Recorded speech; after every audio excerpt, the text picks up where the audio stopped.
Le gouvernement qui a annoncé sa volonté de créer un titre de séjour pour les métiers en tension qui sont occupés souvent par les travailleurs immigrés dans les secteurs qui sont en pénurie de main-d'œuvre. Bonjour Jean-Marc. Ouais, bonjour David, bonjour tout le monde. Jean-Marc Vittori, éditorialiste aux Échos. Ce projet de loi suscite évidemment la polémique, la controverse. Ça ne vous surprend pas quand même?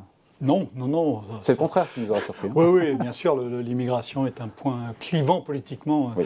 en ce moment. On a une élection présidentielle où on a le tiers des Français et des Françaises qui ont voté pour des candidats qui étaient ouvertement anti-immigration. Et clairement, il y a dans le gouvernement, je pense qu'un certain nombre de gens se sont dit qu'il y avait là un bon facteur sur lequel on pouvait s'accrocher pour faire de la fight. Ouais, voilà. Après, c'est vrai que ça peut surprendre quand on sait qu'on a 3 millions de chômeurs en France en catégorie A, et plus si on met catégorie B et C.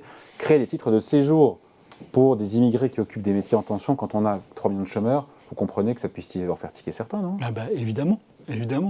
On pourrait se dire, on a un problème de matching, d'assortiment sur le marché du travail. On dit d'appariement. D'appariement. C'est le terme statistique. Et donc, il suffirait de former les gens pour que ces emplois soient occupés. Alors ça, c'est ce qu'on dit dans les salons. Et dans la réalité, dans les entreprises, ça se passe totalement différemment. On voit qu'il y a beaucoup de gens qui ne veulent pas prendre ces emplois.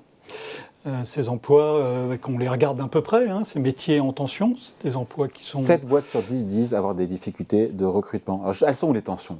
Sur quel métier, secteur en particulier? Il y a des secteurs qui sont parfaitement identifiés. Il y a donc tout ce qui concerne les métiers du soin. Donc de la nounou pour les enfants jusqu'à l'aide à domicile pour les personnes âgées, en passant par tout ce qui se passe aussi dans le milieu hospitalier et para-hospitalier. Donc là, on a un premier bloc. Un deuxième bloc, c'est les transports. Vous avez entendu parler des conducteurs de bus qu'on n'arrive pas à trouver. Le troisième grand secteur, c'est l'hôtellerie, les bars et la restauration. Voilà. Et puis le bâtiment. Et voilà. Donc quand ces métiers sont, qu'on qualifie d'ailleurs de peu qualifiés, ils sont souvent occupés par des immigrés, par des étrangers. On n'a pas de il y a des statistiques là-dessus. Oui, bien sûr. Et donc l'INSEE Île-de-France a récellement publié un bilan sur ce qui se passe dans la région parisienne. Alors la région parisienne est un peu particulière. Il y a 2 fois plus d'immigrés parmi les salariés qu'en France. Et ça n'est pas par hasard. Et donc, il y a un focus très intéressant. Donc, 22% des salariés sont immigrés. Et puis, quand on regarde branche par branche, on a métier par métier, on a toute une série de métiers où on a 40%, 50% des cuisiniers, par exemple, en Île-de-France, sont des immigrés. Et ça monte à près de 60% pour les ouvriers du bâtiment, le gros œuvre, c'est-à-dire ce qui est le plus dur, ce qui se fait dehors, là où il faut transporter les charges les plus lourdes. Et puis les aides à domicile. 60% des aides à domicile qui sont employées en Île-de-France sont des immigrés, c'est-à-dire des personnes nées étrangères à l'étranger.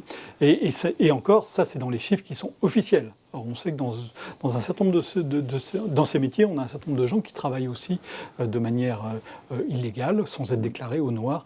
Et on a de fortes présomptions comme quoi, parmi cette population non déclarée, la proportion d'immigrés est encore plus forte. Historiquement, les dirigeants d'entreprise, ils ont toujours été favorables à avoir des règles plus souples en matière d'immigration économique. Il y a une longue continuité. Quand vous regardez la France est un pays d'immigration depuis très longtemps. On a eu les Polonais, on a eu les Portugais, on a eu les gens d'Afrique du Nord, on a les gens maintenant d'Afrique subsaharienne. On a des vagues successives d'immigration et les chefs d'entreprise, les entreprises souvent, ont contribué à ces vagues. Moi, il y a un exemple qui m'avait frappé, c'est dans les années 1960, quand la France était en pleine croissance, on n'avait pas assez d'ouvriers pour les usines automobiles, mais les constructeurs automobiles, ils envoyaient des camions à plateau, vous voyez, dans les villages, dans les villages du bled marocain.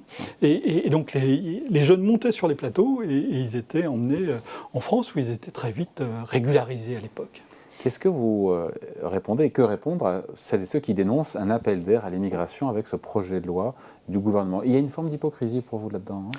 Oui, parce que quand on regarde ceux qui font ces dénonciations, eux-mêmes ont du mal à renoncer à ce que permettent tous ces emplois occupés par des immigrés, souvent de manière tout à fait importante. Je pense par exemple, on a un magnifique exemple que j'aime beaucoup, qui est Grégoire de Fournas, le désormais célébrissime Grégoire de Fournas, qui est un député Rassemblement National, qui s'est fait remarquer à l'Assemblée en lançant qu'il retourne en Afrique.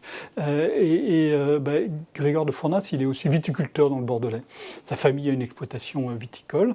Et il y a 2 journalistes allemandes qui sont allés regarder, qui ont fait une enquête pendant l'élection présidentielle pour regarder ce qui se passait dans le Bordelais sur les questions d'immigration. Et donc elles ont observé dans l'exploitation, il y avait des Portugais qui travaillaient.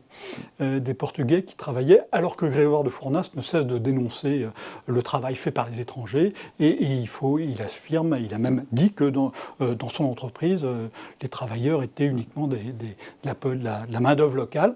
Et ça, c'était la déclaration.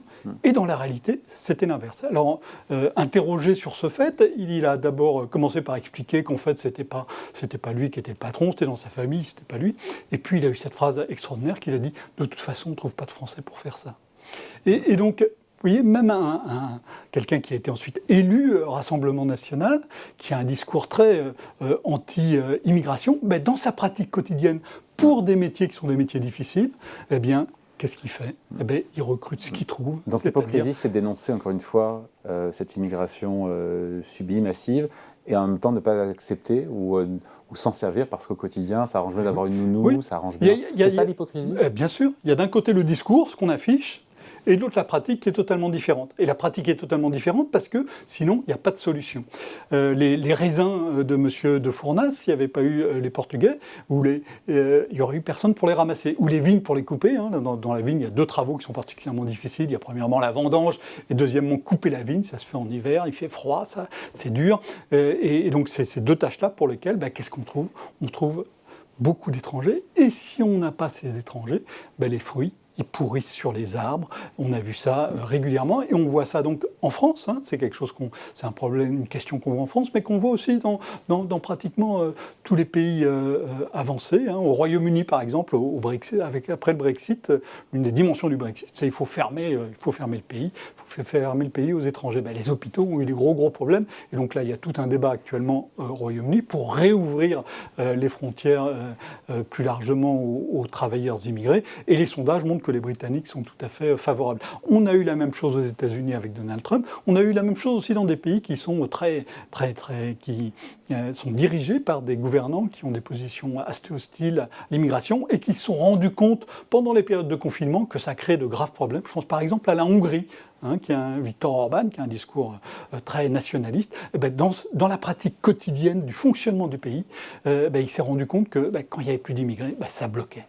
Donc c'est pas une question franco-française. Non, c'est pas une question franco-française. Elle s'oppose partout. Partout, elle provoque des réactions. Et pas politiques. seulement dans les villes, évidemment, ou dans les transports, même dans notre quotidien. Encore une fois, on parle des nounous, on parle des cuisiniers, on parle de tout ça. Bien sûr, on a des secteurs extrêmement différents et on a des métiers en tension de plus en plus forte. Quand on regarde la liste des métiers qui vont embaucher pendant la décennie à venir, c'est France Stratégie qui a fait ça récemment. Et donc, on va embaucher des ingénieurs de l'informatique. Donc là, je pense qu'on essaiera de trouver un certain nombre de Français. Mais ensuite, infirmiers, sages-femmes, il en faudra 100 000 de plus dans la décennie à venir. Des aides-soignants, il en faudra 100 000 de plus. Des aides à domicile, il en faudra aussi 100 000 de plus. Est-ce que vous pensez qu'on va réussir à trouver des Français prêts à occuper tous ces postes ? J'ai un doute. Pourquoi ces emplois, on se doute un peu de la réponse, mais pourquoi ils ne trouvent pas preneur ? Et il faut reconnaître que les Français ne veulent pas faire ces métiers. Voilà, c'est comment convaincre les Français de prendre ces métiers. Il faut changer le regard qu'on a sur ces métiers, il faut que ce soit évidemment mieux rémunéré, que les horaires ne soient pas des horaires de merde. Non, il faut que la première chose, effectivement, c'est la question de la rémunération. Comme par hasard, ces emplois sont très majoritairement des emplois peu payés. On avait eu tout le débat pendant les confinements avec les métiers essentiels, quand on a découvert, comme par hasard, qu'ils étaient souvent très peu payés. Donc, il y a la question de la rémunération. Ensuite, il y a la question des conditions de travail. Les conditions de travail, ça, d'un côté, c'est les horaires. hein. Les cuisiniers, par exemple, c'est des horaires qui sont très compliqués. Le bâtiment, c'est plutôt des conditions de travail, même si les choses peuvent évoluer avec la technique. Il faut travailler dehors, il fait froid, il faut transporter des charges très lourdes. Ça peut être usant. Donc il y a tout un bloc conditions de travail, et là-dessus, il y a des solutions, mais il faut y réfléchir, il faut travailler, il faut s'organiser autrement. Ça suppose que les entreprises s'organisent autrement, et donc ça, c'est souvent assez compliqué. Parce que sur le papier, on dit que ça paraît facile, dans la réalité, ça n'est pas. Voilà. Et puis ensuite, il y a effectivement, je pense, le regard, c'est quelque chose de très important. Il y a la façon d'abord, dans les entreprises dont sont considérés ces salariés, souvent ils ne sont pas très bien considérés par leur manager, et donc ça, c'est pas très encourageant. Il y a le regard plus général de la population, hein. Il y a des métiers dont on dit qu'il ne faut pas les prendre, que c'est des petits métiers, que c'est des métiers qui sont pas dignes, hein, dans un pays, hein, où le statut est quelque chose de très important. On a aboli les privilèges en 1789, mais on s'accroche à son statut, hein. Il y a le sociologue Philippe Diribarne qui montre ça très très bien. Et donc, changer d'emploi pour un emploi manuel, c'est quelque chose qui est souvent mal considéré. Un exemple, pas parmi d'autres, aux États-Unis, un pilote de ligne, quand il est licencié parce qu'il y a une récession, il peut devenir bagagiste. En France, jamais un pilote de ligne n'acceptera de devenir bagagiste. On a une hiérarchisation qui est très forte. Donc il faut changer les regards, il faut essayer de casser tous ces préjugés, et puis faire un travail en particulier chez les plus jeunes, qui sont ceux qui occuperont les emplois de demain. Et ça, c'est un travail qui est tout à fait important à faire. Donc quelle alternative à l'immigration ? Quelle alternative sur ces métiers en tension? Sur ces métiers en tension, en court terme, il n'y en a pas. À long terme, ça voudrait dire changer les Français. Et il me semble que c'est assez difficile à faire. Voilà. Et puis, s'il faut s'inscrire dans l'actualité, il y avait hier soir le débat des Républicains sur LCI, et il y avait ces propos du secrétaire général Aurélien Pradier que vous citez, qui veut que ces métiers en tension soient pourvus par des Français. Et là, qu'on revient à notre sujet. Voilà, c'est du discours. Voilà. Mais dans la réalité quotidienne, si Aurélien Pradier a un problème de garde d'enfants, il va se rendre compte que c'est difficile de trouver sur la région parisienne autre chose que des Philippines ou des Ivoiriennes.